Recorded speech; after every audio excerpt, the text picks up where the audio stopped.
अयोध्या धाम के पहचान रहे श्री राम जन्मभूमि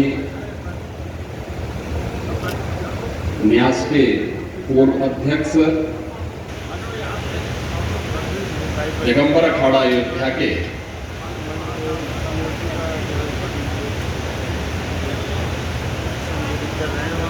महंत पूज्य संत परमहंस रामचंद्र दास जी महाराज की 21वीं पुण्यतिथि के अवसर पर आज के इस समारोह में उपस्थित इस आयोजन के मुख्य प्रणेता दिगंबर अखाड़ा अयोध्या के श्री महंत पूज्य संत सुरेश दास जी महाराज, देखे चाहे ना देखे, हम रिकॉर्डिंग कर रहे हैं। जगत गुरु रामानुजाचार्य पूज्य संत वासुदेवाचार्य जी महाराज, जगत गुरु रामानंदाचार्य पूज्य संत राघवाचार्य जी महाराज,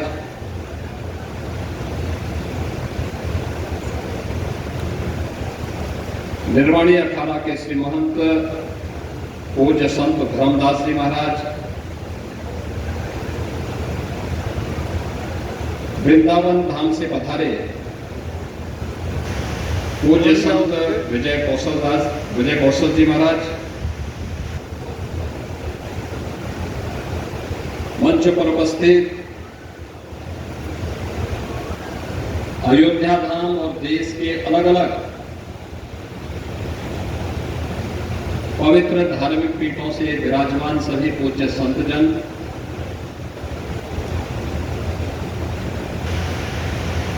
इस पूरे कार्यक्रम के आयोजक दिगंबर अखाड़ा अयोध्या के उत्तराधिकारी श्री महंत राम लखन दास जी महाराज,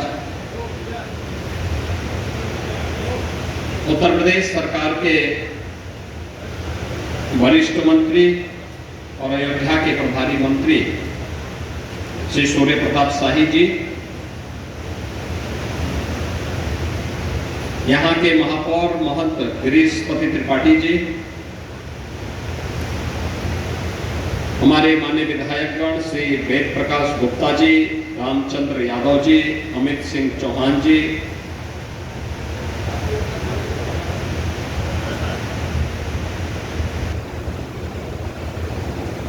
पूज्य संत परमहंस रामचंद्र दास जी महाराज के प्रति श्रद्धा और अनुराग रखने वाले सभी श्रद्धालुजन और उपस्थित बहनों और भाइयों,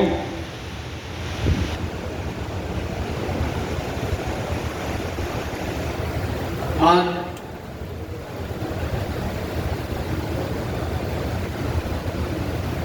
मर्यादा पुरुषोत्तम प्रभु श्री राम के परम भक्त पूज्य संत परमहंस रामचंद्र दास जी महाराज की 21वीं पुण्यतिथि।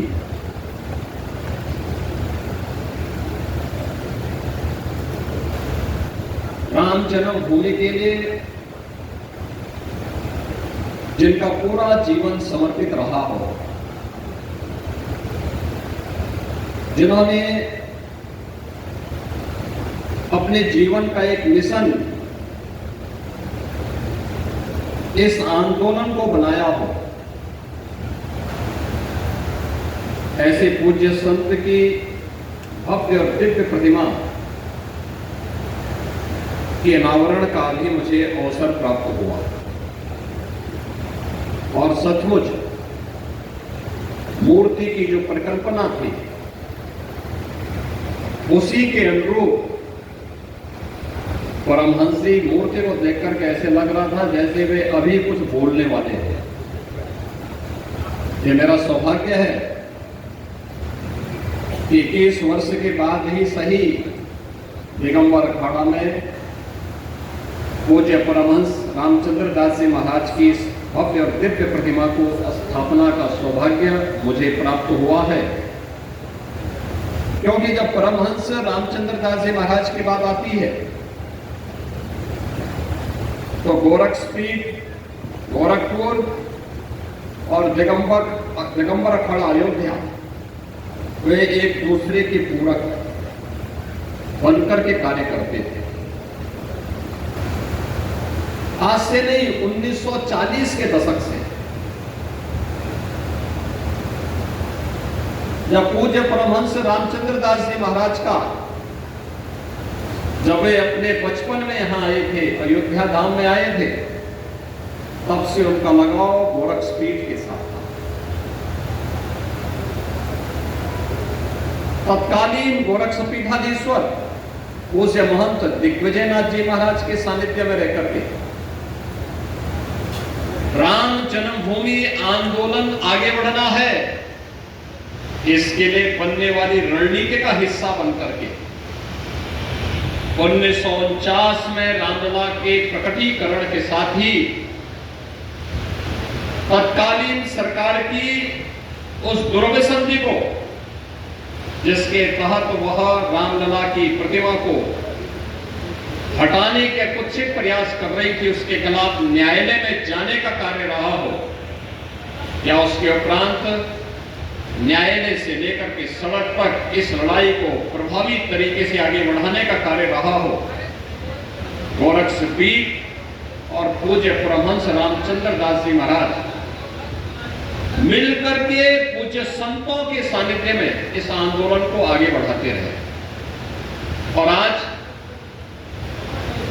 इसी का परिणाम है कि पूज्य संतों की साधना फलीभूत हुई, 500 वर्षों का इंतजार समाप्त हुआ।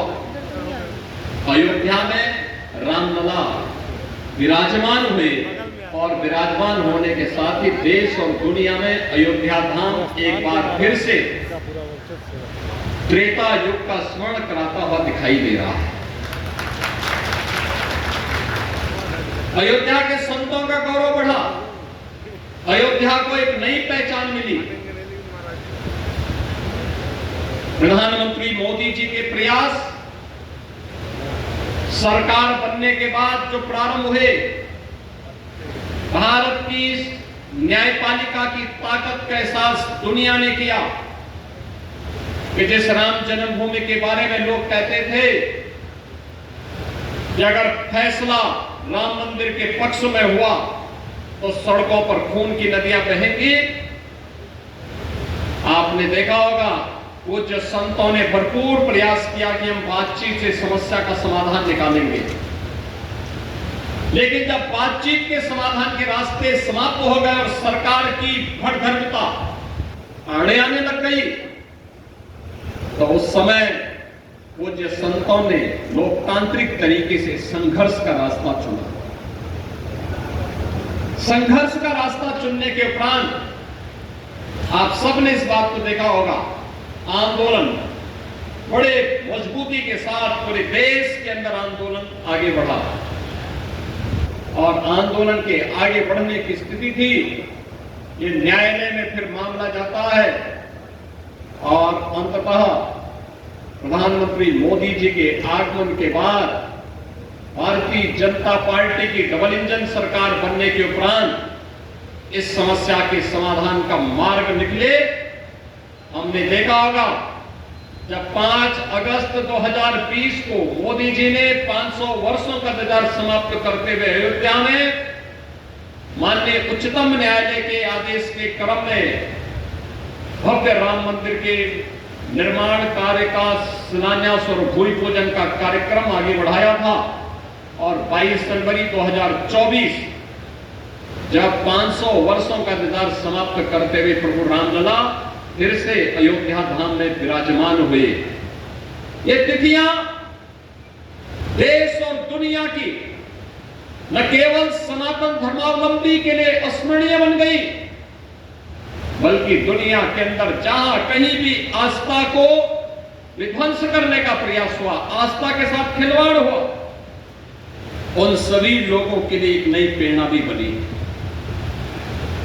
अयोध्या राम मंदिर का आंदोलन इसी अभियान की एक कड़ी है और जिसके पुरोधा में पूज्य संत परमहंस रामचंद्र दास जी महाराज इस भव्य और दिव्य प्रतिमा को आज दिगंबर अखाड़ा में स्थापित करने का गौरव मुझे प्राप्त हुआ है, पूज्य संतों की सानिध्य में प्राप्त हुआ है।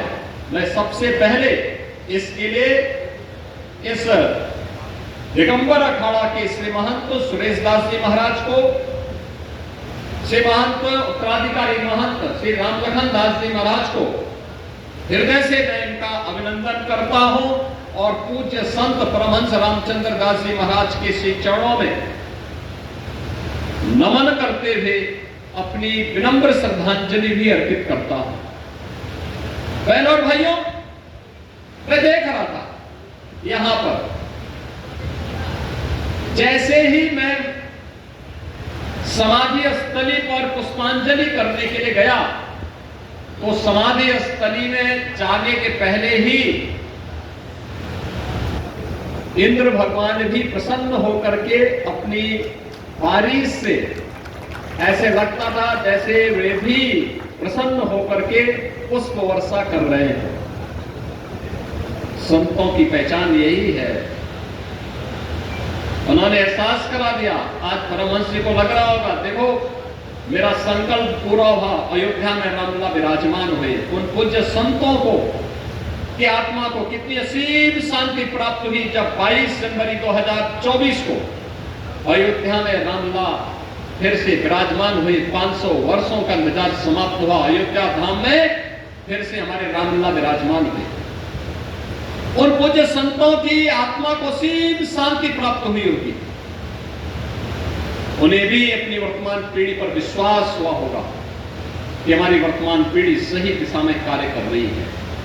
उनका आशीर्वाद देश के यशस्वी प्रधानमंत्री मोदी जी को प्राप्त हुआ और आज जब परमहंस जी की मूर्ति की स्थापना के कार्यक्रम के साथ मुझे जुड़ने का अवसर प्राप्त हुआ तो मैं देख रहा था, जब तक मैं समाधि स्थली पे जब गया बारिश शुरू हुई, लेकिन जैसे मैं वहां पहुंचा बारिश कुछ देर के लिए बंद हुई। फिर जब मैंने वहां से प्रस्थान किया दिगंबर अखाड़ा के लिए, फिर यही स्थिति हमें देखने को मिली। यानी हम मान सकते हैं कि यज्ञ की पूर्णाहुति में पूज्य संत के का योगदान और उनका सानिध्य हमें प्राप्त हो रहा है। आत्मा अजर है, अमर है, ये शाश्वत है। इसको कोई मार नहीं सकता, कोई डिगा नहीं सकता, कोई भगा नहीं सकता, कोई डुबो नहीं सकता, कोई जला नहीं सकता है। यह भी सत्य है। और आज वह दिव्य आत्मा अपनी मूर्ति को दिगंबर अखाड़ा में स्थापित होकर के इस वर्ष उन दो महत्वपूर्ण घटनाओं का साक्षी बन रही है। एक जो संकल्प था कि मंदिर वहीं बनाएंगे, रामलला को अयोध्या धाम में विराजमान फिर से करेंगे, वह संकल्प भी पूरा होता है और परमहंस जी फिर से अपने दिगंबर अखाड़ा में विराजमान हो गए हैं। इन दोनों के लिए मैं दिगंबर अखाड़ा से जुड़े हुए जितने भी हमारे पूज्य संत हैं, इन सब का मैं हृदय से अभिनंदन करूंगा, क्योंकि मेरे लिए यह एक अंतःकरण की संतुष्टि का माध्यम बनता है। क्योंकि मेरे लिए परमहंस रामचंद्र दास जी महाराज मेरे पूज्य गुरु के तुल्य थे। और जब भी मैं अयोध्या की तरफ आता था, लखनऊ की तरफ जाता था, तो मेरे गुरु जी मुझसे इस बात को जरूर कहते थे, अगर मैं कभी गोरखपुर से लखनऊ जा रहा हूं या प्रयागराज जा रहा हूं और मैं दिगंबर अखाड़ा में नहीं रुका, तो मुझसे पूछते थे कि भाई क्या अयोध्या में परमहंस जी का हालचाल लिया? मैं कहता था मैं भूल गया या मुझे जल्दी थी। तो कहते थे क्या इससे भी ज्यादा जल्दी है? अरे वो मेरे लिए गुरु भाई जैसे हैं और तुम जाते हो और सम्मान नहीं देते हो क्या? डांटते थे, डपटते थे। और फिर मैं हमेशा जब भी इस रास्ते चलता था, क्योंकि मुझे इस बात का रहता था कि जब मैं जाऊंगा जिस गंतव्य में पहुंच रहा हूं, अगर वहां से मैं सूचना दूंगा तो मुझसे पूछेंगे तुम अयोध्या होते हुए गए थे, परमहंस की तबीयत कैसी है, वो कैसे हैं? तो मेरे पास कोई जवाब नहीं होगा। तो मैं इसलिए पहले हालचाल लेता था और वह भी अपने दरवाजे में बैठ करके फक्कड़ साधु की तरह बैठ करके किस मस्ती के साथ लोगों के साथ अपनी बातचीत करते थे, उस मस्ती में कोई व्यक्ति ये एहसास नहीं कर पाता था कि संत इतना दिव्य है, इतना भव्य है, इतना चमत्कारिक है, इतना नेतृत्व की क्षमता रखने वाला है। एक सहज सरलता उनके मन में थी, वात्सल्य वहां उनके मन में था, और ये हमें अक्सर वहां देखने को मिलता था। आज जब हम लोग यहाँ पर पूज्य संत की 21वीं पुण्यतिथि पर यहाँ एकत्र हुए हैं, बहनों और भाइयों, आज हम परमहंस रामचंद्र दास जी महाराज को इसलिए स्मरण कर रहे हैं क्योंकि उन्होंने अपना जीवन मूल्यों के लिए जिया, एक लक्ष्य के लिए जिया था, सनातन धर्म की परंपरा को मजबूती प्रदान करने के लिए दिया था। उनके लिए अन्य चीजें कभी उनको डिगा नहीं सकती थी, झुका नहीं सकती थी, उन्हें अपने पद से कभी भी डिगा नहीं सकती थी, हटा नहीं सकती थी। उन मूल्यों और आदर्शों के लिए जिसके लिए प्रभु श्री राम ने अपना पूरा जीवन समर्पित किया था, उन मूल्यों और आदर्शों के लिए पूज्य परमहंस रामचंद्र दास जी महाराज आजीवन डिगे रहे, उनके लिए उसके डटे रहे, डिगे नहीं, हर स्तर पर वे कार्य करते रहे, मजबूती से उन मूल्यों और आदर्शों की स्थापना के लिए कार्य करते रहे, पूरा समर्पण भाव के साथ। और जब भी उनसे चर्चा होती थी, हम पूछते थे कि महाराज जी अंतिम संकल्प क्या है? वह कहते थे एक ही संकल्प है, अयोध्या में फिर से रामलला का मंदिर बने, रामलला अयोध्या में फिर से विराजमान हो, राम जन्मभूमि पर भव्य मंदिर का निर्माण मेरे जीवन का अंतिम संकल्प है। मैं जब अपने पूज्य गुरुदेव को पूछता था कि आखिर अंतिम संकल्प क्या है आपका, कोई इच्छा, वो कहते थे एक ही इच्छा है, और वह इच्छा है अयोध्या में राम जन्मभूमि पर भव्य राम मंदिर का निर्माण बने हो और रामलला का वहां विराजमान हो। मैं जब भी अन्य पूज्य संतों से, पूज्य रामदेव जी महाराज से बातचीत करता था, मैं पूछता था महाराज जी कोई इच्छा, एक ही बात कहते थे। जब भी किसी अन्य से वरिष्ठ पूज्य संत से चर्चा होती थी, लक्ष्मण के बाद भी पूज्य महाराज जी से चर्चा होती थी, वे भी यही बात कहते थे। पूज्य संतों का संकल्प जब एक दिशा में, एक साथ, एक स्वर में आगे बढ़ा, अयोध्या में रामलला का भव्य मंदिर का निर्माण का मार्ग प्रशस्त हुआ। और यही मैं आज कहना चाहता हूं, यही मैं आप सबसे कहना चाहता हूं। आप दुनिया की तस्वीर वर्तमान में देख रहे हैं, कुछ तो हमें इन चीजों को देखना पड़ेगा, क्या है इन सब का कारण। आज भारत के तमाम पड़ोसी चल रहे हैं, मंदिर तोड़े जा रहे हैं, चुन चुन करके हिंदुओं को निशाना बनाया जा रहा है, और तब भी हम इतिहास की उन परतों को ढूंढने का प्रयास नहीं कर रहे हैं कि इस प्रकार की दुर्भाग्यपूर्ण स्थिति क्यों वहां पर पैदा हुई है, क्यों पैदा हुई है। और इसलिए बहनों भाइयों, हम याद करें, जो समाज इतिहास की गलतियों से सबक नहीं सीखता है, उसका उज्जवल भविष्य पर भी ग्रहण लगता है। सनातन धर्म पर आने वाले संकट के लिए फिर से एकजुट होकर के कार्य किए जाने की आवश्यकता है। इसके लिए एकजुट होकर के लड़ने की आवश्यकता है। राम मंदिर का निर्माण यह केवल मंजिल नहीं है, एक पड़ाव है, पड़ाव है, और इस पड़ाव को आगे भी निरंतरता देनी है, क्योंकि सनातन धर्म की मजबूती इन सब अभियानों को एक नई गति देता है। जातिवाद से मुक्त, छूआछूत और अस्पृश्यता से मुक्त एक ऐसे समाज की स्थापना करना है जिसके लिए प्रभु श्री राम ने अपना पूरा जीवन समर्पित किया था। और इसीलिए तो अयोध्या धाम में उस प्रकार का प्रयास किया गया है, अयोध्या को उसकी पहचान मिले। इस पहचान ने अयोध्या के संतों का गौरव भी बढ़ाया है और अयोध्या वासी को देश के अंदर गौरवान्वित किया है। कोई भी अयोध्यावासी देश के अंदर जाता है, हर व्यक्ति उसे सम्मान की निगाहों से देखता है। हमें सम्मान को बरकरार रखने के लिए अपने स्तर पर भी प्रयास करना होगा। सम्मान मिलता नहीं, मिले हुए सम्मान को संरक्षित करना, उसको सुरक्षित रखना। अगर इस दिशा में हमारा प्रयास सार्थक हुआ तो एक लंबे समय तक आप सब इस सम्मान के पात्र बने रहेंगे। और ये हमारा प्रयास होना चाहिए और यही कार्य यहां पर डबल इंजन सरकार कर रही है। आपने देखा होगा कि यहां पर राम जन्मभूमि परिसर में मंदिर का निर्माण हो रहा है। श्री राम जन्मभूमि तीर्थ क्षेत्र ट्रस्ट इस कार्यक्रम को जन सहयोग से, जन भावनाओं के अनुरूप मूर्त रूप दे रहा है। लेकिन बाहर अयोध्या का सुंदरीकरण हो, इसके लिए 4 लेन की सड़कों का जो अयोध्या के अंदर जुड़ा हुआ है। जो लोग 5-7 साल बाद अयोध्या आए हैं, आज वे अयोध्या आकर के अचंभित होते हैं। अयोध्या आकर के उन्हें लगता है कि वास्तव में हम एक नई जगह आए हैं। अयोध्या में पहले एयरपोर्ट नहीं था, एयरपोर्ट की सुविधा है, इंटरनेशनल एयरपोर्ट की सौगात अयोध्या को मिली है। देश और दुनिया से अयोध्या धाम की कनेक्टिविटी बढ़ी है। रेलवे की बेहतरीन सुविधाएं प्राप्त हुई है। राम जी की पेड़ी का सुंदरीकरण का कार्य हुआ है। पुरातन पड़ चुके मठ और मंदिरों के सुंदरीकरण और उनके प्रसार के साथ उन्हें जोड़ने की कार्रवाई को तेजी के साथ एक नई गति मिली है। सारे कार्य एक साथ तो नहीं होते, धीरे धीरे करके होते हैं, लेकिन आज मूर्त रूप में लेता हुआ दिखाई दे रहा है।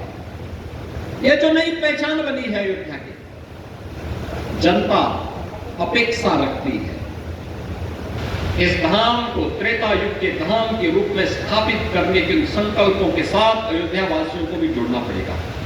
वो जो संतों को भी इसे स्थानीय स्तर पर अपना सानिध्य प्रदान करना पड़ेगा।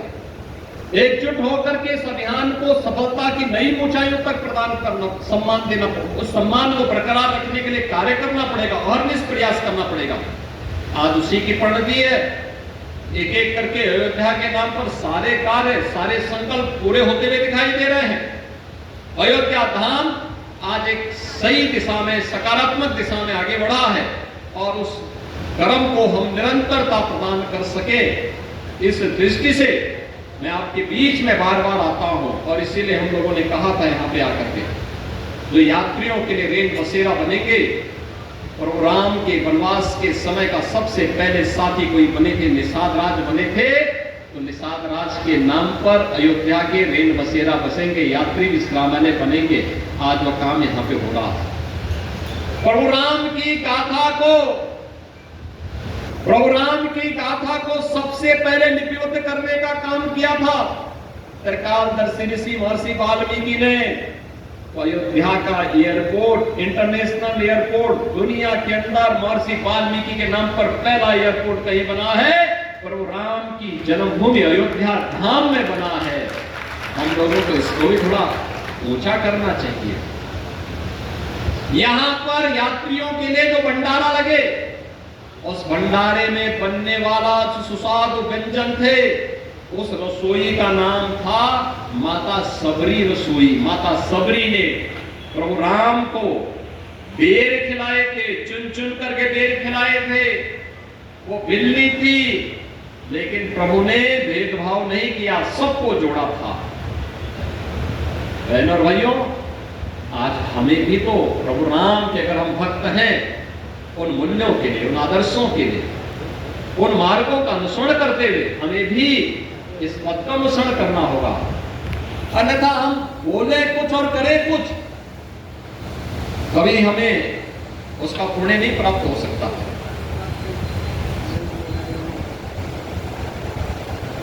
हमें उसके अनुरूप बनना पड़ेगा। शिव की भक्ति के लिए शिव के अनुरूप बनना पड़ेगा। शिवो भूत्वा स्वयं भजेत्। अगर हम उसके अनुरूप नहीं बनेंगे तो भक्ति का लाभ हमें प्राप्त नहीं हो पाएगा। और प्रभु राम का भक्त बनने के लिए हमें भी उसके अनुरूप बनने की तैयारी करनी चाहिए, उनके आदर्शों से प्रेरणा ग्रहण करनी चाहिए। पूज्य संत परमहंस रामचंद्र दास जी महाराज की यही प्रेरणा थी और उनके जीवन का उद्देश्य भी यही था, उनके जीवन का समर्पण भी इन्हीं मूल्यों के लिए था। और आज हम उस पूज्य संत की 21वीं पुण्यतिथि कार्यक्रम में यहाँ पर उपस्थित हुए हैं। पूज्य संतों का सानिध्य प्राप्त हुआ। मैं इसके लिए सभी का हृदय से एक बार फिर से अभिनंदन करता हूँ। पूज्य महाराज जी के श्री चरणों में विनम्र श्रद्धांजलि अर्पित करते थे। उनकी कृपा निरंतर बनी रहे, सनातन धर्म पुष्ट हो और भी एक दिगंत तक इसकी ध्वजा पताका ऐसी फहराई जाती रहे, इस विश्वास के साथ आप सबके प्रति भी पूज्य महाराज जी का सानिध्य और उनका आशीर्वाद बना रहे, इस कामना के साथ आप सबके प्रति भी मैं अपनी शुभकामनाएं देते हुए अपनी वाणी को यही विराम देता हूं। धन्यवाद। जय हिंद।